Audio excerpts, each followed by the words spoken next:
მოგესალმებით ბათუმელების ჩართვაში. დღეს არის პროტესტის 260 დღე და თქვენ კვლავ თვალსადევნებთ ჩვენს ჩართვაში პროტესტში მყოფი მოქალაქეების აქტივობას.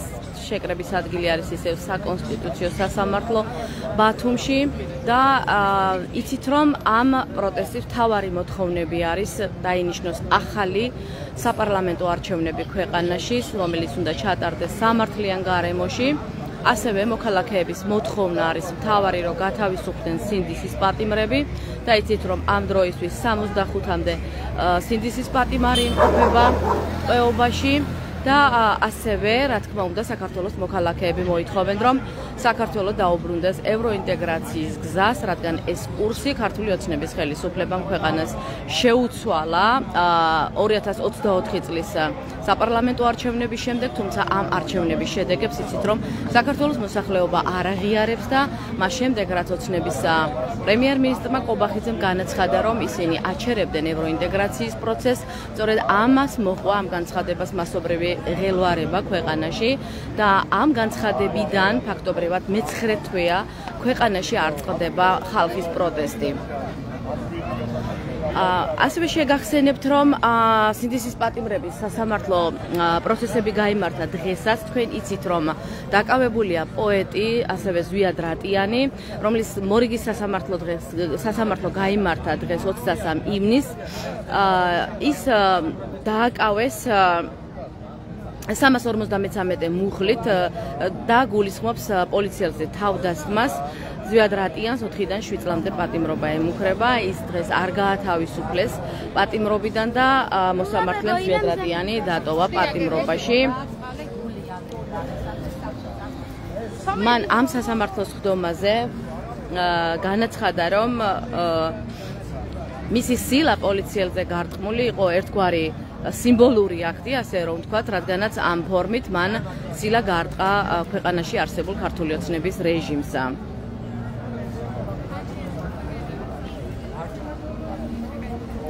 ზვიად რატიანმა თქვა, რომ ყველა მოძალადე პოლიციელმა, ხელისუფლების სასამართლოს ყველა წარმომადგენელმა, ვინც ამ უსამართლობაშია ჩართული, ეს სილა უნდა მიიღოს თავის თავზე.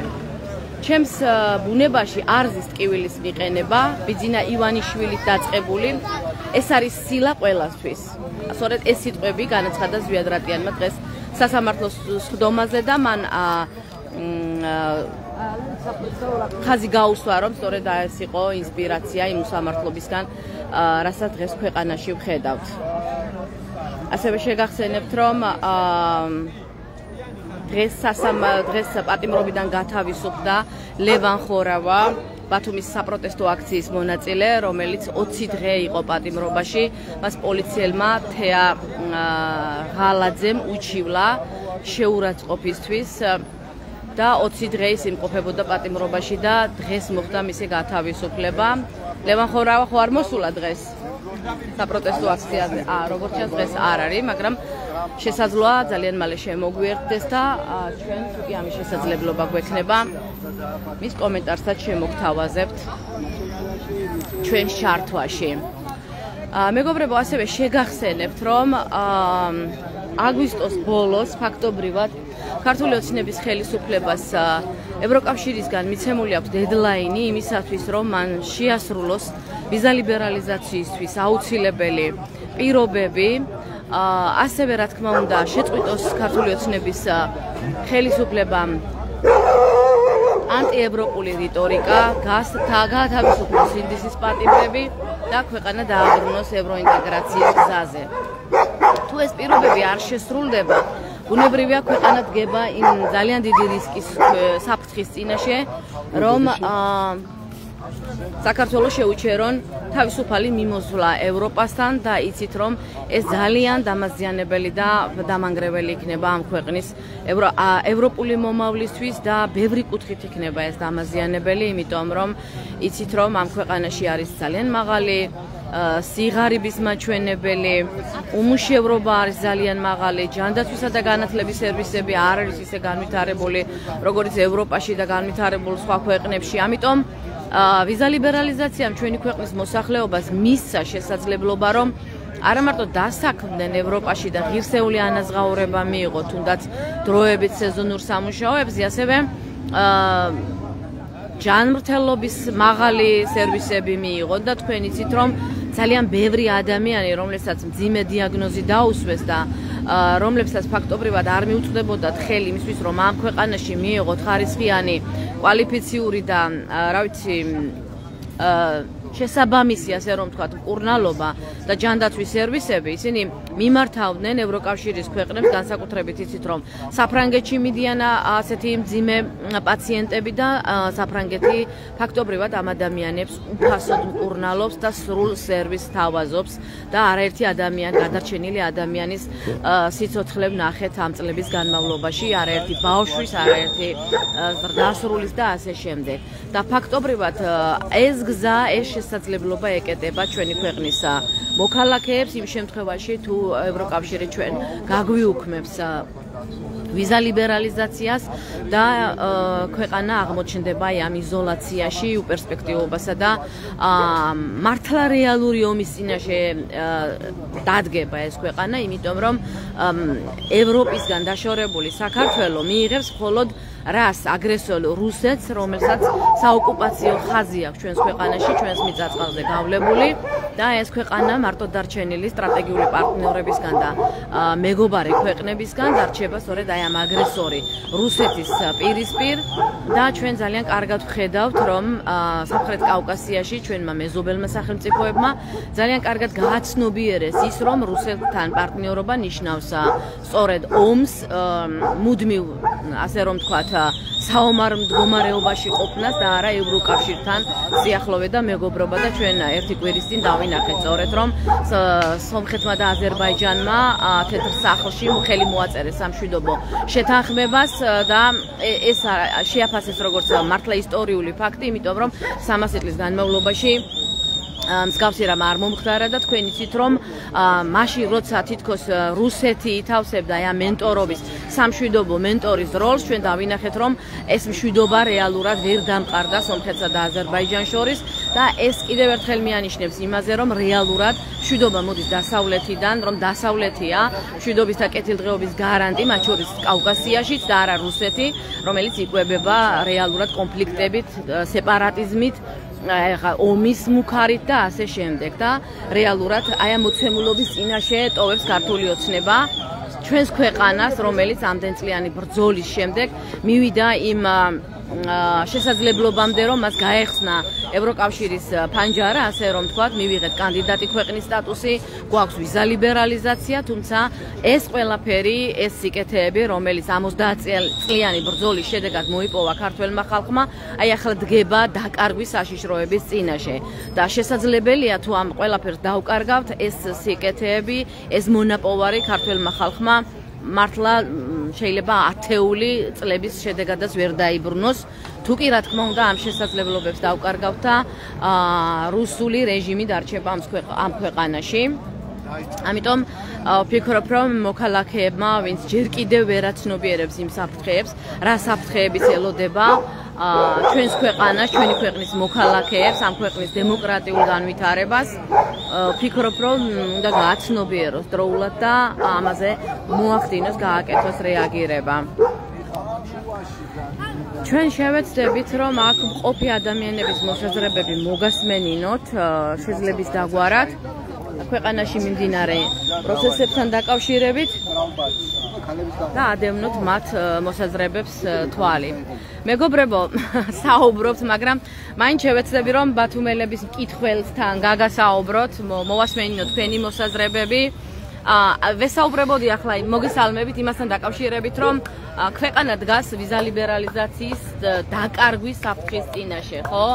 რა არის გასაკეთებელი სამოქალაქო საზოგადოების მხრიდან?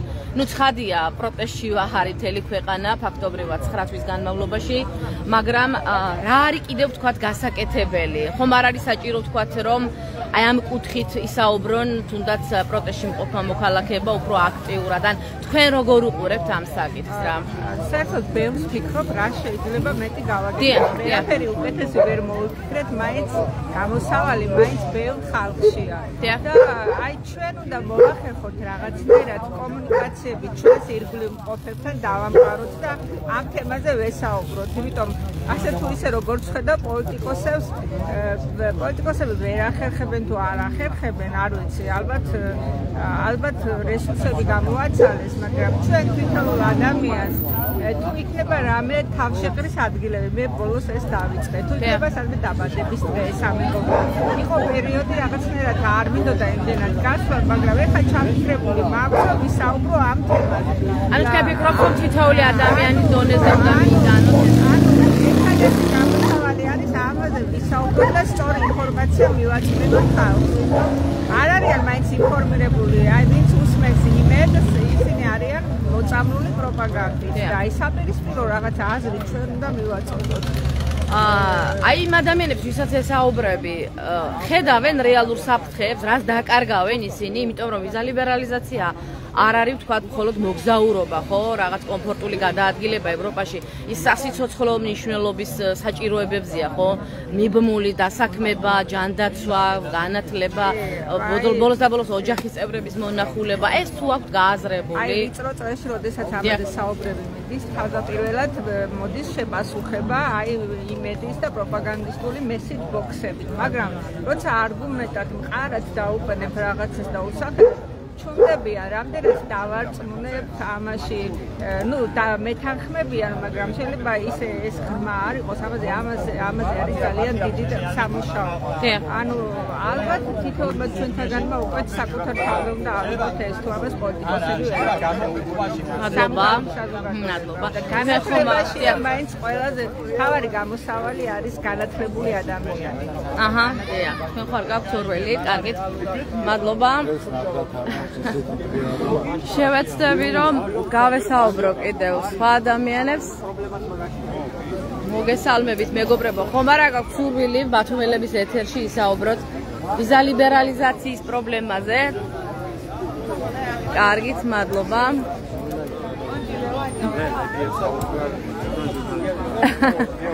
კარგით.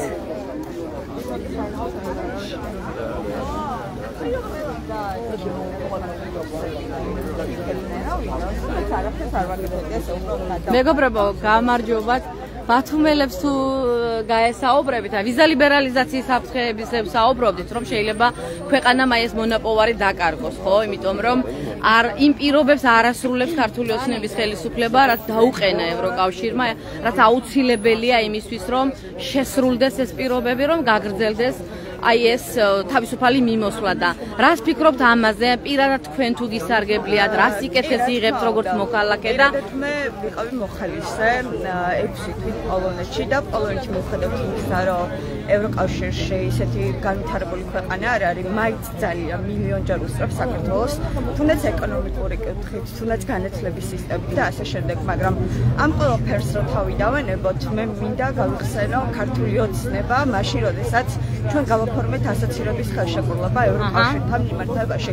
ისინი ამბობდნენ, რომ მათი დამსახურება იყო ეს ყოველივე, თუმცა რეალურად ისინი გვატყუებდნენ, იმიტომ რომ ეს ყოველივე ასოცირების ხელშეკრულება ღრმა და ყოვლისმომცველი ურთიერთობები ევროკავშირთან დაიწყო 2009 წელს უფრო ღიად, თორე უფრო ადრეც დაიწყო ეს პროცესები, თუმცა საფუძველი, ძირფესვიანი საფუძველი ჩაიყარა 2009 წელს და მათ შორის აღმოსავლეთ პარტნიორობის ინიციატივის ფარგლებში 6 ქვეყანა, როდესაც ვიყავით, ვუსწრებდით წინა ხელისუფლების პერიოდს გულისხმობ და ეხლა ეს ხელისუფლება მიზანმიმართულად ცდილობს, თუნდაც რუსული კანონის შემოღებით, თუნდაც ნებისმიერი სამოქალაქო მუხტის ჩახშობით ცდილობს, რომ ეს ყველა ღირებულება, რაც ჩვენ ევროპასთან გვაქვს მიბმული, გაგვიქარწყლოს, გაგვიუქმოს და რაღაცა ბლოკადაში მოგვაქციოს რუსეთის ამალა.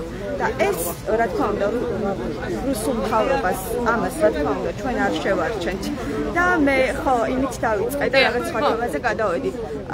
მე მახსოვს, რომ ქართული ოცნება ძალიან დიდი რაღაცა წყვილებით ამბობდა იმას, რომ ჩვენი დამსახურება არის, რომ ეს ასოცირების ბოლოს თავის ამომრჩეველს პირდებოდა, რომ აი ღირსებით შემყავხარო და შემდეგ მოატყუა ამომრჩეველი. ხო, ჩვენ მათი ამომრჩეველისგან ძალიან განსხვავდებით, იმიტომ რომ ჩვენ ვაზროვნებთ და ზრდილობაც აქ არის, IQ-ც და კულტურაც ესე რა ვთქვათ და ხო, მეტი რამ აცნობიერებენ ადამიანები, ეხლა საუბრობდნენ, რომ პროპაგანდა მუშაობს, ვთქვათ, იმის საწინააღმდეგოდ, აი ხდება ისევ გამოიტანეს ომის მესიჯები, ხო, რომ თითქოს ომის განიცავენ ამ ქვეყანას, მაგრამ რეალურად ჩვენ ვხედავთ, რომ ჩვენი სამეზობლო ქვეყნებიც გადაეწყნენ მთლიანად ევროპისკენ და არანაირი ომის საფრთხე არ მოდის დასავლეთისგან. აი აზერბაიჯანის მაგალითიც მახსენდება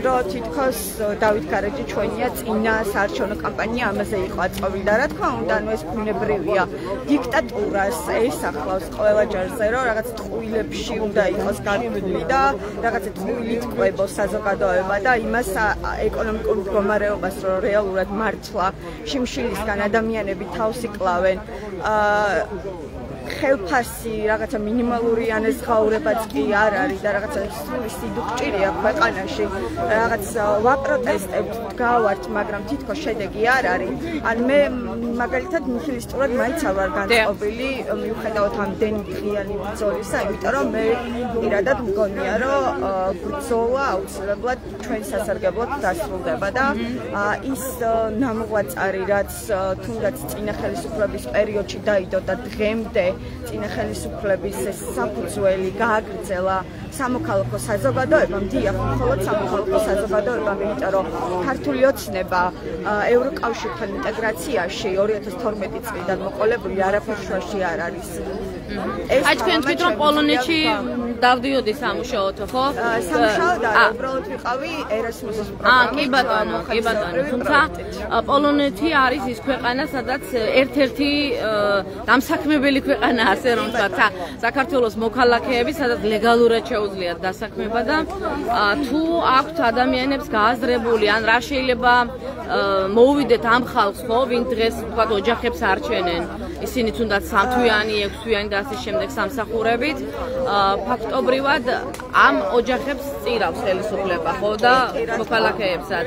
კი, ხო, აი სამწუხაროდ ჩემს ირგვლივ ყოფი რეალობით ვინ შეძლებ და ვიტყვი იმას, რომ სამწუხაროდ საზოგადოებას არ აქვს ნამდვილად გააზრებული, რას ნიშნავს რა ნაწილს, იმიტომ რომ ძალიან დიდი ნაწილი ხო, სამოქალაქო სექტორს, ანუ ჩვეულებრივ ადამიანს.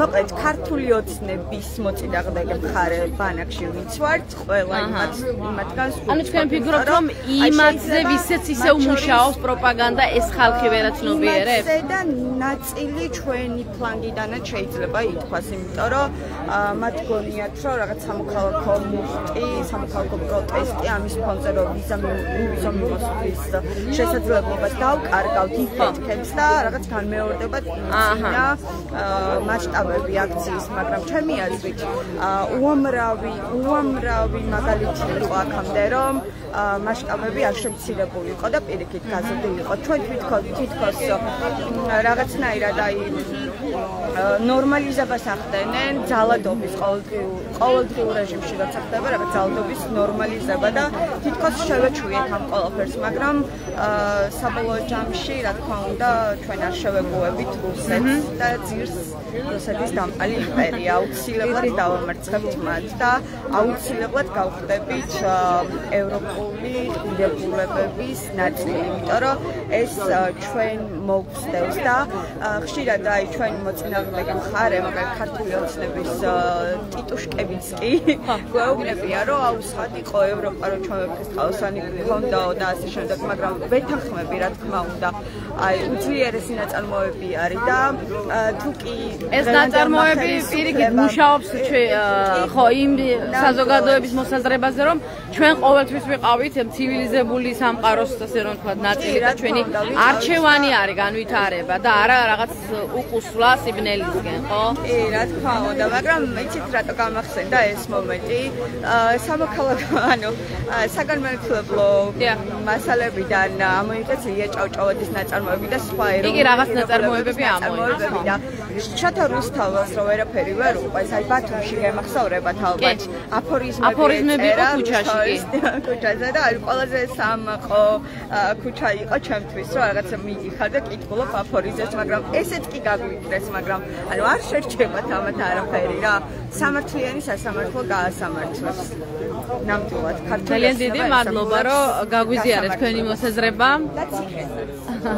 მეგობრებო თქვენ სხვა არ გაქვთ სურვილი გავესაუბროთ ამ კარგით შევეცდები რომ სხვა მოქალაქეების აზრით მოგასმენინოთ ვიზა ლიბერალიზაციასთან დაკავშირებით მეგობრებო უნდა შეგაწუხოთ ქალბატონო ლალი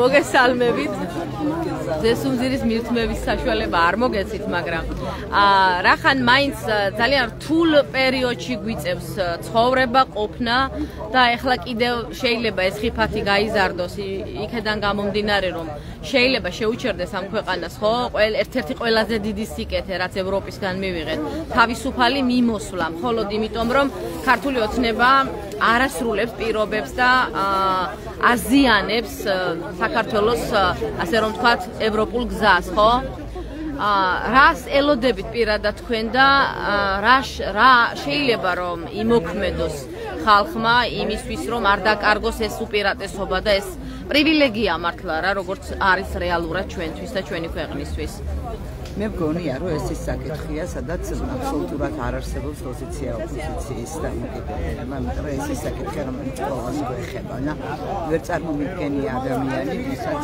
ამ სიკეთეზე ვარს თქმა უნდოდეს და პრინციპში არც არის ეგეთი ადამიანები და მე მგონია რომ რაღაცა ყველა აი ჩვენ არ გვისმენთ რაღაც ოპოზიციას ვისაც მიიჩნევენ და მათი პოლიტიკის მოწინააღმდეგეებს არ უსმენენ და მე მგონია რომ პრიანი იქნება რომ თავად მათ მომხრეებმა მოიწოს მაგრამ მათი მხრიდან უნდა გაკეთდეს ეს მოწოდება რომ ხელისუფლებამ ყველაფერი უნდა გააკეთოს რომ ეს იკეთე ქვეყანამ არ დაკარგოს იმიტომ რომ ძალიან დიდ რაღაცას ფაქტობრივად რაიმე მონაპოვარი ქონია ამ 35 წლის მანძილზე ეს არის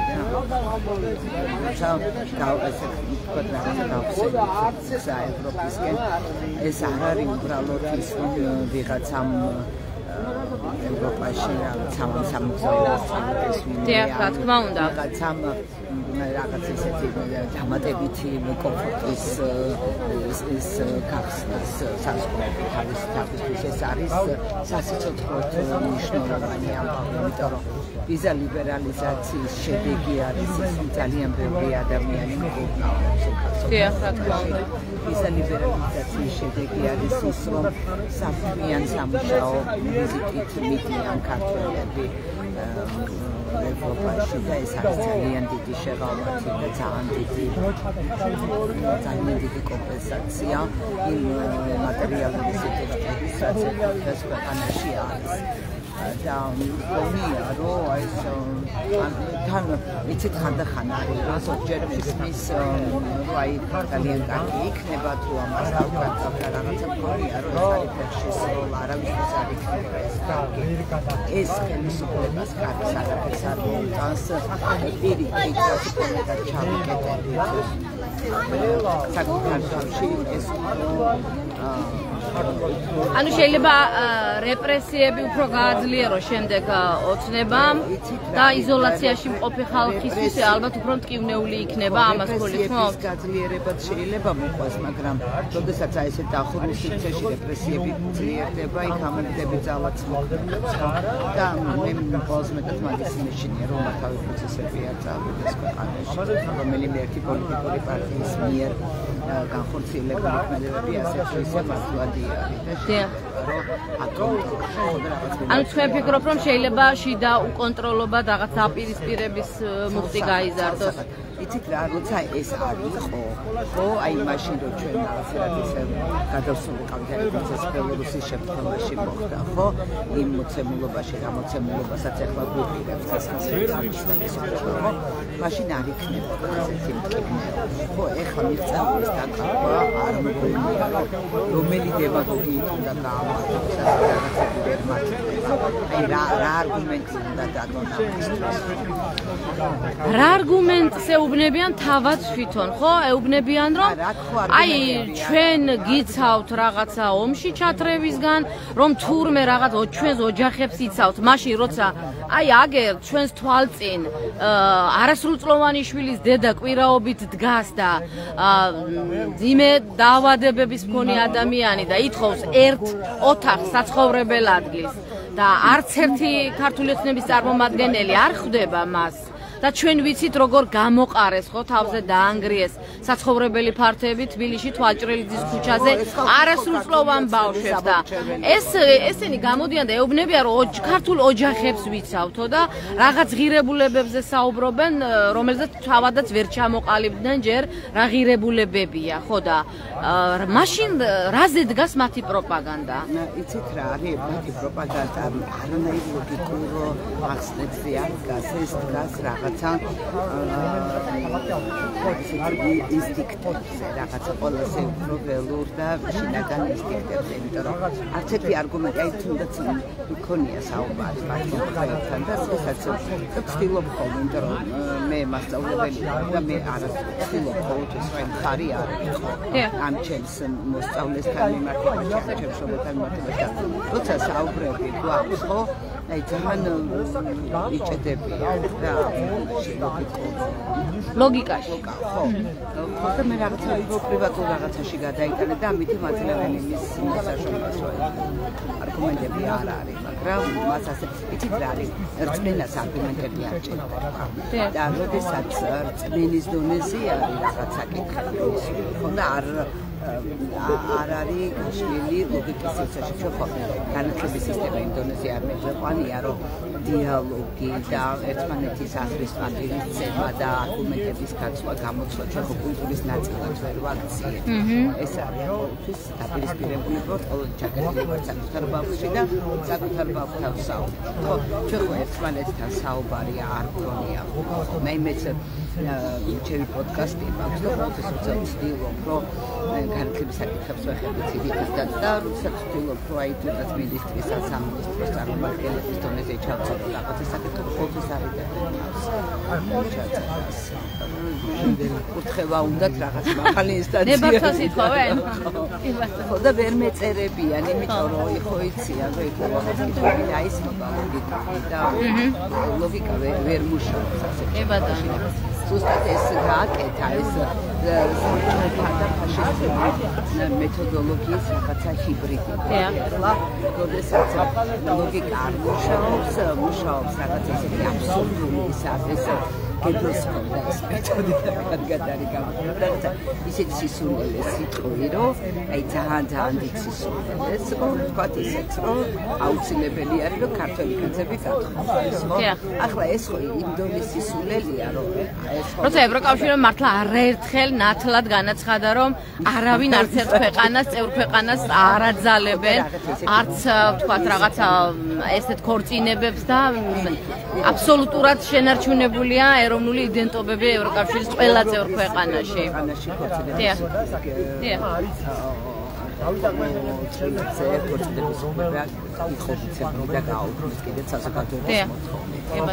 ინდივიდუალურია და არ არის ის საკითხი ფუნდამენტური საკითხი ეს არის მეათე ხარისხოვანი საკითხი რომელიც არ რა თქმა უნდა ადამიანის უფლებების ნაწილი არის ხადია მაგრამ აქ არ არის თავისმოხვეული როგორც ამას ოცნება ამბობს ეს არ არის ის საჭირო რომ ის ავარი რასაც უნდა ჩავლოს ქართულმა საზოგადოებამ ხო ან კიდე ეს პრიმიტიული მესიჯები კაცი ხალი და პრიმიტივიზმზე დაყვანა ხო აზროვნების რაღაცა ყველაზე ესეთი პრიმიტიული მასში გადაყავ ალბათ ეს არის რუსული პროპაგანდის მეთოდოლოგია ხო? თან რაღაცა ესეთი თან პრიმიტივიზმი თან ესეთი აბსოლუტურად დაუჯერებელი რაღაცა აბსურდული кейსები და ესები.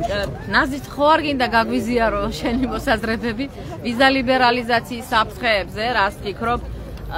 იმუშავებს, ანუ იმდენად ძლიერია, ვთქვათ, ეს რუსული პროპაგანდა, რასაც რეალურად ჩვენ ვხედავთ, აწარმოებს ქართული ოცნება, რომ ადამიანს შეუძლია იმ რეალურ ხელშესახებ სიკეთეზე თქვას უარი, რასაც დღეს ვიღებთ ამ ვიზა ლიბერალიზაციისგან. როგორ ფიქრობ?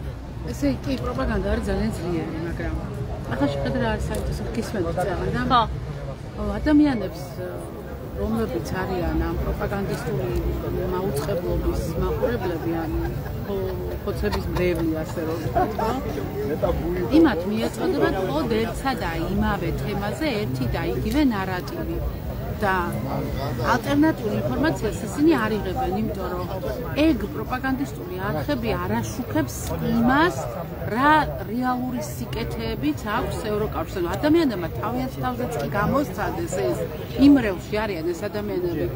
მაგრამ პროპაგანდა აი ესეთი წერტილოვანი მიზანმიმართული თამიდოვი და დადგენილი პერიოდულობით ისეთი ინტენსივობით მიეწოდება ამ ადამიანებს, რომ ის დევნის ყველა სხვა თქვათ რაღაცა მოლოდინებს და რეალურად წარმოუჩენს საფრთხეს, რომელიც ბუნებაში არ არსებობს. და ნაზი რატომ არ უნდა გადართონ ეს პროპაგანდა? ხომ აქვს ალტერნატივა? ნახეთ,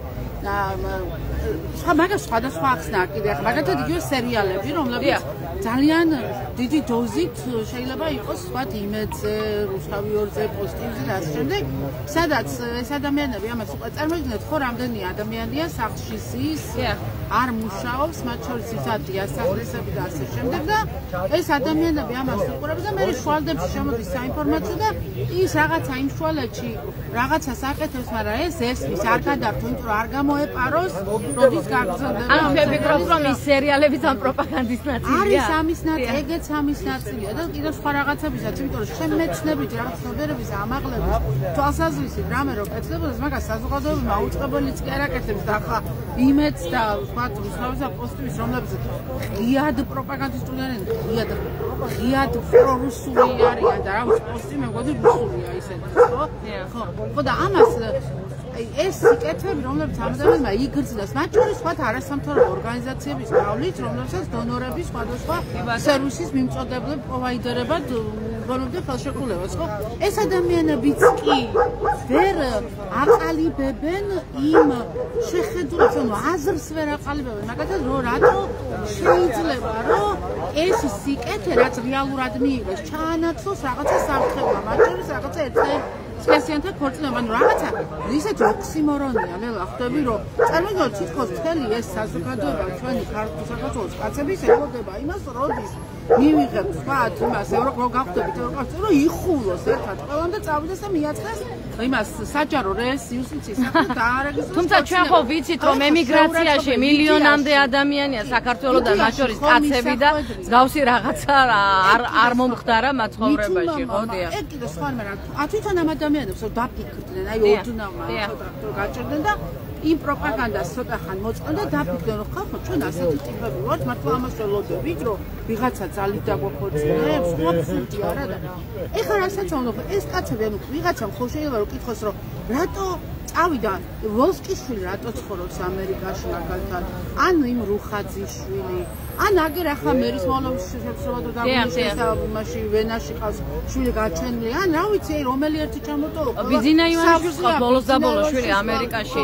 ანუ რომელი ერთი ჩამოტოვო, ან რომიდიან შეხვედრებზე იქიდან პოზიორობენ ფოტოებს იღებენ ამ ვიღაცამ თუ ხელი ჩამოართვა ამ დასავლეთის ქვეყნებში მკითხოთ რომ რამე ხო არ შესავაზა იმ ადამიანმა რაღაცა იმ დასავლეთმა რაღაცა უხამსობა ხომ არ აკადრა საიდან უჩნდებათ ეს მოთხოვნა მაგრამ ეს არის პროპაგანდა ეს არის სწორედ ის რასაც ამ ადამიანებს აჯერებენ და უბედურება ისე რომ პროპაგანდას რა უნდა დაუპირისპიროს ადამიანს რეალობას თავიდან რომელიც შენ გეხება ხო ცოდნა რომელსაც ადამიანის გონებაში აქვს იმდენი ადგილი დაკავებული რომ შეუძლია ამ ამ პროპაგანდის წინააღმდეგ გამოიყენოს. აი ნაზი, ცოდნა არ არის ის მაგალითად, როცა 10 წელი, 15 წელი შენი ოჯახის წევრს ვერ ხვდებოდი, მაგრამ ეხლა თავისუფლად შეგვიძლია დაждდეთ ვინაში მოცემულობა. ხო და ეს მოცემულობა ხო რეალობაა, დიახ. მაგრამ დიახ. ცოდნა მაგალითად იმის რომ ქართულობა არის ეს რაღაცა, თქვა რომ იყო რაღაცა რუსეთის მართლად განწყობა რომ რუსეთ დასავლეთ იმპერია და რუსეთი ჩვენი ხსნარი. ეს ხო უნდა ისწავლებოდეს იმ ყველა ასაკში შესაბამისი ლიტერატურით, ისტორიული ამბებით და ასე შემდეგ. ასე არ არის. ეს ადამიანები ასე არ ზრდიან. სკოლა ჩვენი განათლების სისტემა ამას არ აკეთებს. ყველაფერს აკეთებს იმისთვის, რომ რუსეთი აგერ დიდი დოზით შემოვიდეს. ხო, მაგრამ თუ ჩვენ ევროპულ საწყისებს მოუწყდებით, უარესი პროპაგანდა გვექნება ამ სკოლაში, სადაც დაშინებულია ისედაც ეს სისტემა, ხო? პირველში ესენი არიან გასათავისუფლებელი. პირველში ადამიანები არიან გასათავისუფლებელი. და მე დარწმუნებული ვარ, რომ ამ ადამიანებსაც შეუძლია ჩვენი ამოისუნთქონ, როცა ეს დავალებები, ეს არაკეთილი პოლიტიკური დავალებები არ ეკნებათ შესაძლებლობა და მიხედავენ თავიანთ საქმეს, ხო, აღარ. და განვითარდებიან თვითონაც, ახ ფაქტობრივად არ ვითარდებიან. არანაირად არ ვითარდება არც საზოგადოება. საზოგადოება ვინ არის? შედგება ადამიანებისგან. ეს ადამიანები თუ არიან, ვთქვათ, რაღაცა პროპაგანდის მსხვერპლი ადამიანები საზოგადოებასაც უყურებთ ისე. სინამდვილეში ის რაღაცა ვთქვათ, სიამოვნობა, უხერხულობა, წუხილი რაღაცები, რაც ადამიანებს უყურებდებათ საქართველოში, იმიტომ რომ უამრავი პრობლემა არის, ხო, ჩვენს თავს, ხო? სინამდვილეში ეს ამით გამოწვეული სიბრაზე მე მიმართული აქვს აგარ იმისკენ, ხო, რაღაცა პროდასავლურად მოაზროვნე ადამიანებისკენ, მედიებისკენ და იმის NGO-ებისკენ, იმისკენ კი არა, ვინც ეს უბედურება თავს დაატეხა, ხო? ეს ექცუალი მეხამრიდი არის ქართული ოცნებისთვის, რომ ეს წარმოადგინოს ტყის ხატად, რომ ჩვენ ვაქცევთ ქვეყანზე, ჩვენ ბრალია ისინი ამბოშორენ, რომ იმათი ბრაზი მოვიდეს ჩვენზე და არა იქეთ, სადაც სინამდვილეში ბრაზის მართ არასწორად არის მიმართული. და უცვლიან ადრესაც. მარტო რაღაცას გეტყვი. 2014 წლიდან არჩევნები ტარდება პირდაპირ წესით, ხო, მერის არჩევნები. წარმოიდგინე 2014 წლიდან ერთი მერი იყო პირველი, რომელიც აირჩიეს სიტეში. დიახ. მეორე მერი წელიწად ნახევრით ადრე გადადგა და ისე გადადგა, რომ არჩევნები აღარ ჩატარებული იყო, ის არჩევნები კოდექსში მიხდოდა აღარ აწევდა. და მესამე მერიც ასევე აი ისე გადადგა. ანუ შენ ამდენი რესურსი გაახარჯეს, მიგიყვანეს, იქ ვიღაცები მეორე ტურში გადმოწერეს, რომ ხმების რაოდენობა გაზრდილიყო და აუჩვენისიყო. აი რაღაცა სასწაულებს კანზე რო იხევენ, აბატი ამ გამოთქმის ვარ სხვანაირად ვეღარ გადმოცემ. ანუ ამ ჩვეულების საშუალო სტატისტიკურ ბათუმელ მოქალაქეს უნდა გაუჩნდეს კითხვა, რომ ხალხო რო დამარბენინებთ იქეთ-აქეთ და არ იქადან, წარდგენაზე მეუბნებით, რომ საუკეთესო უალტერნატივო კანდიდატია და ასეთი მერი არასდროს არ გეყოლებათ. ახლა ამას მიეცით ხმა. ახლა ეს ხმა რომ მივეცი მე საჯენდებაში წავიღო. ანუ რაღაც მიმაცემინეთ ეს ხმა მაშინ, კაცო, თუ თქვენ უნდა გადააყენოთ და თქვენ უნდა დამინიშნოთ მერის მოვალეობის შესრულება, მაშინ იმიტომ რომ რეალურად როდესაც არ არსებობს დემოკრატია და თავისუფლება ქვეყანაში, იქ თვითმმართველობაც არის უსტი და ადამიანს არ აქვს არჩევანის თავისუფლება, ხო? ეს არის ფსევდო თვითმმართველობა. ეს არ არის არჩევნები, ეს არის შინაარსიდან დაცული, უბრალოდ არის რაღაცა საჩვენებელი გამოსვლა, რომ თითქოს არჩევნები ტარდება და ეს უნდა იყოს ძალაუფლებაში მუდმივად დასავლეთი ნიშნავს დემოკრატიული ღირებულებები და კონტროლის და მონიტორინგის გამოყენებას, მოქალაქეების ჩართულებას მათ შორის ყველაზე დაბალ დონეზე, თემის დონეზეც კი და ამისგან თქვა და თუ ჩვენ მოქალაქეს ცნობიერი ყავს და თუ ის გიკონტროლებს შენ სად რა მოიპარებ კორუფციაში ჩართული ხარ თუ ეს გზა 500 ჯერო დააგეთ, აგეთ მაინც ყოველდღე გასაკეთებელია და რა ვიცი ჩადრევნებში ბავშვები გეღუპება და ასე ამას თუ მიკონტროლებს ამაზე პასუხს მაშინ მე რანაირად ვიშოვ იმპულს რომ მე წავიდე და იქ უცხოეთში რაღაცა ჩემი შვილები ვაცხოვრო და ვილები ვიყიდო და დასასრულებლად იქვიარო და ჯანდაცვისთვის იქვიარო და სასწავლებლად იქვიარო. ასე არ არის? დიახ, რა თქმა უნდა, თავადაც აღიარეს და აკავებენ ადამიანებს კორუფციაში არიან ბრალდებულებიო და ჩვენ ვნახეთ ხო იგივე ყოფილი აჭარის მთავრობის თავმჯდომარე სწორედ ამაზე საუბრობდა, რომ რაღაც კორუფციაში ძებდნენ ბრალს, რომელიც შემდეგ დაჭრილი შეიყვანეს კლინიკაში და არც კი ვიცი დღეს როგორია მისი მდგომარეობა და ასევე არ ვიცი სხვადასხვა ყოფილი მერის მდგომარეობა, რომელიც არ ჩანს არც ქალაქში და არც სხვაგან. აი ასეთი მოცემულობა გვაქვს ქვეყანაში. მოგესალმებით, ხომ არ გაქვს სურვილი ბათუმელებს გაესაუბროთ? ვიზა ლიბერალიზაციაზე ვსაუბრობთ? რომა ხო არ გაქვს სურვილი ბათუმელებს გაუზიაროთ თქვენი მოსაზრება? ვიზა ლიბერალიზაციის საფრთხეებზე ვსაუბრობდით, რომ შეიძლება ეს სიკეთე დაკარგოს ძალიან მალე ქვეყანამ. იმიტომ რომ პირობებია წამოყენებული და ქართული ოცნება არც აპირებს, მასგან არ მოგვისმენია ყოველ შემთხვევაში რაიმე განცხადება, გარდა დამაზიანებელი განცხადებებისა, რომ საერთოდ რომელიმე მოთხოვნის შესრულებას აპირებს და რას ფიქრობთ ამ ყველაფერზე? ეჭვთან მეპარება, რომ ერთ ნაბიჯს არ გადადგამს სასიკეთოს ჩვენ და სამწუხაროდ პირიქით უფრო დამაზიანებელი იქნება მოცემული პროცესი. მე დარწმუნებული ვარ, როდესაც საქმეზე მიდგება, მან უფრო ნეგატიურ ნაბიჯებს გადადგამენ, იმიტომ რომ უკვე მე რამდენჯერ ნახეთ, რომ აი რუსეთი, როდესაც იტყვის, მაგალითად პუტინი, მარია ზახაროვას დუგინი, ზახაროვა და დუგინები და ვიღაცები იმას ამოვა და შეასრულებს თავიდან ბოლომდე. ანუ თავიდან ბოლომდე ეს პროცესი, რაც პრორუსულმა ოცნებამ დააზიანა, თავიდან ბოლომდე წარმოსული იყო რუსული არხებიდან, რუსული მესეჯებიდან, რუსული პოლიტიკის ანუ რუსეთის ინტერესებშია, რომ ლიბერალიზაცია დააკარგოს ამ ქვეყანამ. თავიდან ბოლომდე ერთ-ერთი მე მახსოვს დაახლოებით აი ჩვენ საქართველოში როდესაც ვიზა ლიბერალიზაციის საკითხი დადგა, ხოლო მახსოვს აი რუსეთში როგორ ნეგატიურად შეხვდნენ ამ ამბავს და შემდეგ ანუ ოცნების მხრიდანაც იყო რაღაც აი კონკრეტული ნაბიჯი, სადაც დაჭერები იყო ჟურნალისტებთან დაკავშირებით პრობლემები იყო, ოპოზიციურ პარტიასთან დაკავშირებით კი ცალკე პრობლემები შეიქმნა. ეს იმისთვის გააკეთეს ეს წლების უკან, რომ აი პროცესი დაეზიანებინა თავიდან ბოლომდე. ვინაიდან ჩვენ ვიცით, ხოლო მაშინდელ მთავრობას არ მიუღია ვიზა ლიბერალიზაცია და მიიღო საზოგადოება. ევროპელების განცხადებაც ეს კანდიდატის სტატუსიც იყო ქართველი ხალხის დამსახურება, ასე განაცხადეს ევროპარლამენტარებმა. თავიდან ბოლომდე რომ მაშინ საქართველოს მთავრობა არ იყო ამის ღირსი, მაგრამ იმისათვის რომ ჩვენ ქართული საზოგადოება პროევროპული მიმართულების იყო, პროევროპულ ვექტორზე ვიყავით ასეთი დემოკრატიული და ლიბერალური საზოგადოება უნდა აგოშენებინა, ეს იყო ამის დამსახურება თავიდან ბოლომდე. ლიბერალიზაცია მოხდა ჩვენს ხალხზე, საზოგადოების და არა მთავრობის. შესაბამისად, წელსაც იგივეს გააკეთებენ, მაქსიმალურად შეეცდებიან, რომ დააზიანონ ეს პროცესი. ვინაიდან აი მათ თქვან თავიდან ბოლომდე რუსეთში რეპორტი უნდა გააგზავნონ. თავის დროზე როგორც საქართველოს ოკუპაციის 21-ში ოკუპაციის დროს დეპეშა გააგზავნეს. ანუ ისეთივე დეპეშის ეს დავალებაც არის რუსეთის და უნდა ჩააბარონ თქვენ ასე ვფიქრობთ. აქედან დეპეშა უნდა გააგზავნონ რეპორტის სახით, რომ აი საქართველოში ევროკავშირის დროშა აღარ ამაში ძალიან დარწმუნებული ვარ, რომ ამისთვის ყველაფერს გააკეთებენ. აბსოლუტურად ყველაფერს და რას თავარია. თუმცა ეს კონსტიტუციაში მიწერია, რომ საქართველოში ევროკავშირის დროშა უნდა ფრიალებდეს ჩვენს ეროვნულ დროშასთან ერთად, იმიტომ რომ ეს არის ჩვენი კონსტიტუციური გადაწყვეტილება, ხო? კი ბატონო, გვიწერია, ეს ნამდვილად ეს ასეა, კანონებში ჩვენ ბევრი რამ გვიწერია, მაგრამ იმავდროულად ხედავთ, რომ კანონების აღსრულებას თუ მათ არ ჭირდება, საერთოდ არ აკეთებენ. ისეთივე კონსტიტუციის შემთხვევაში, ანუ თავიდან ბოლომდე უგულებელ ყოფილია კონსტიტუციური მოცემულობა. რა გავაკეთოთ ჩვენ მოქალაქეებმა, ვისთვისაც მნიშვნელოვანია ვიზა ლიბერალიზაციაც, კანდიდატის სტატუსიც და ევროპული მომავალიც, ხო, რაზეც მიბმულია ჩვენი ქვეყნის დემოკრატიაც, გამოხატვის თავისუფლებაც და ის რომ ადამიანის უფლებები არ იყოს გადათელილი, როგორც დღეს ვხედავთ, ხო? თუნდაც სინდისის პატიმრების სახით ადამიანები ციხეში არაფრის გამოზიან და ერთადერთი გათავისუფლებული, ასე რომ თქვათ, პატიმარი ყავს გიორგი ახობაძის სახით, რომელზეც თქვეს რომ ვერანაირი მტკიცე ვერ დაუმტკიცეს ამ ადამიანს, ხო, ნარკოდანაშაული, თუმცა სხვასაც ვერ უმტკიცებენ, მაგრამ სამწუხაროდ ისინი ჯერჯერობით ისევ ციხეში არიან. რა გრჩება ჩვენ მოქალაქეებს ხელში?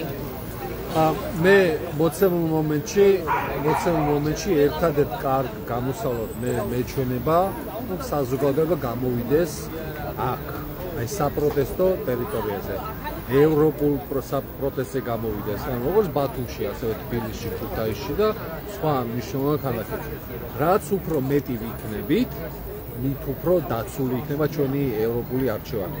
და რა თქმა უნდა, როდესაც არჩევნები დაინიშნება, მან ძალიან მნიშვნელოვანია, რომ ევროპული საზოგადოება უფრო მეტი ვიყოთ და პროევროპული არჩევანისთვის რუსული მთავრობის არალეგიტიმური მთავრობის საწინააღმდეგოდ გავაკეთოთ არჩევანი. ეს არის ძალიან მნიშვნელოვანი. ეს ორი მოცემულობა გვაქვს სამწუხაროდ, რომელიც აუცილებლად უნდა შევასრულოთ და ადრე თუ გვიან ეს აუცილებლად ასე იქნება და დარწმუნებული ვარ, აბსოლუტურად დარწმუნებული ქართული საზოგადოება ხაზგასმებდა თქვა რომ ევროპული საზოგადოება გაიმარჯვებს და ჩვენ ისეთივე ევროპელები ვიქნებით და ისეთივე დემოკრატები როგორც აი ვიყავით მაგალითისთვის პირველი რესპუბლიკის მთავრობის დროს. მადლობა. გაგვიზიარეთ მოსაზრება.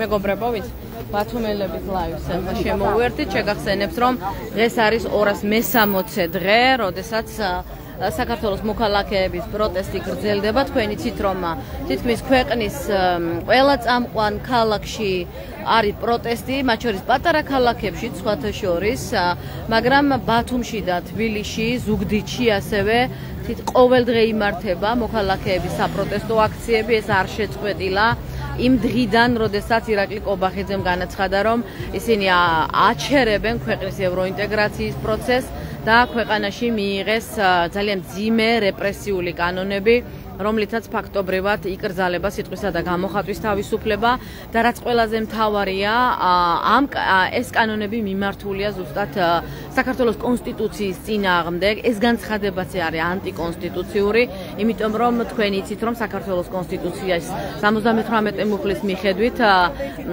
საქართველოს უწერია რომ მის მიისწრაფის ევროატლანტიკური სტრუქტურებში გაწევრიანებისთვის ევროპული გზა არის ამ ქვეყნის არჩევანი, ქართველი ხალხის არჩევანი და აი ამის საწინააღმდეგო მოქმედება და ამ ყველაფრის წინააღმდეგ მიღებული კანონმდებლობა ცხადია არის კონსტიტუციის საწინააღმდეგო და ქართველი ხალხის და იმ ნების საწინააღმდეგო, რისთვისაც თქვათ მიიღო ამ ქვეყანამ ვიზა ლიბერალიზაციაც, მიიღო კანდიდატის სტატუსი და რისკენაც ეს ხალხი ამ ქვეყნის საზოგადოება ისწრაფვის.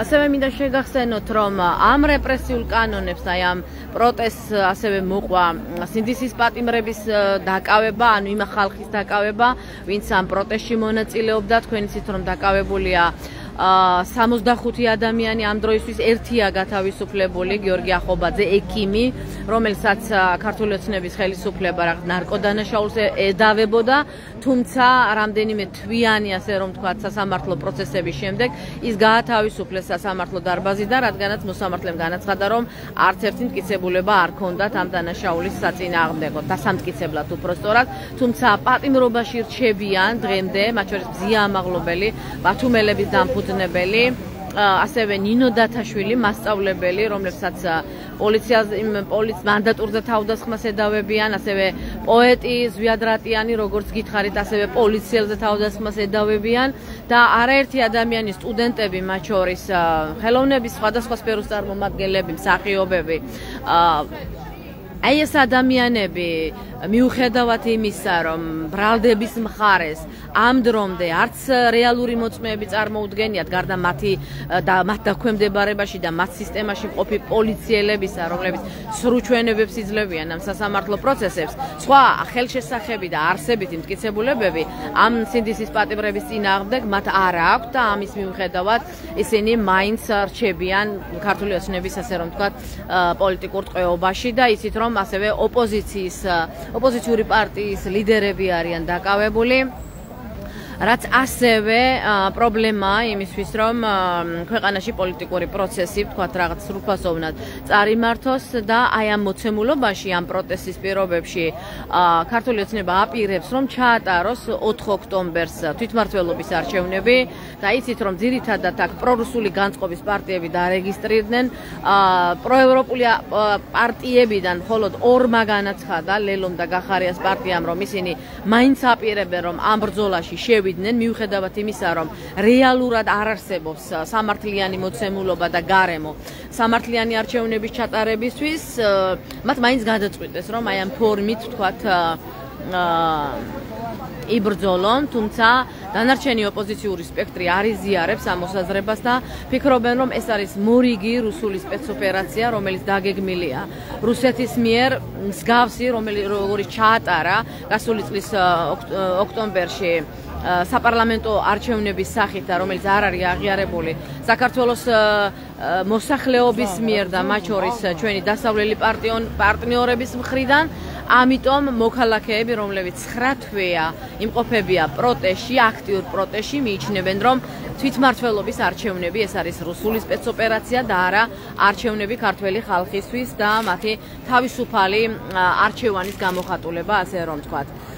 ასევე შეგახსენებთ, რომ დღეს დაგეგმილი იყო თბილისში ზიამაღლობელის მხარდამჭერი საპროტესტო აქცია, რომელიც აზმაუს ტერიტორიაზე უნდა გამართულიყო და ეს აქცია დაგეგმილია, ასე რომ ვთქვათ, ნინო დათაშვილის, ანუ პატიმარი მასწავლებლის თხოვნით, რადგან მან ასე გამოხატა სოლიდარობა ზიამაღლობელის მიმართ და იმ პროტესტში მყოფი ადამიანების მიმართაც, რომლებიც იცავენ ამ ქვეყნის ევროპულ მომავალს. მე უნდა დაგემშვიდობოთ ამ დროისთვის, მადლობას გიხდით იმისათვის, რომ ჩვენთან ხართ, თვალსადევნებთ ჩვენს საინფორმაციო გამოშვებებს, ჩვენს ლაივ ჩარტვებს, იღებთ ჩვენგან ინფორმაციას და ყოველთვის, ასე რომ ვთქვათ, გამოხატავთ, ასე რომ ვთქვათ, თქვენს ყურადღებას და სოლიდარობას ჩვენი გამოცემის მიმართ. მადლობა იმისთვის, რომ ამ დროის განმავლობაში იყავით ჩვენთან, თვალს გვადევნებდით, გემშვიდობებით და შევხვდებით ხვალ ამ დროს, ზუსტად ამ დროისთვის, ამ საათზე, ისევ საპროტესტო აქციაზე. მადლობა დროებით.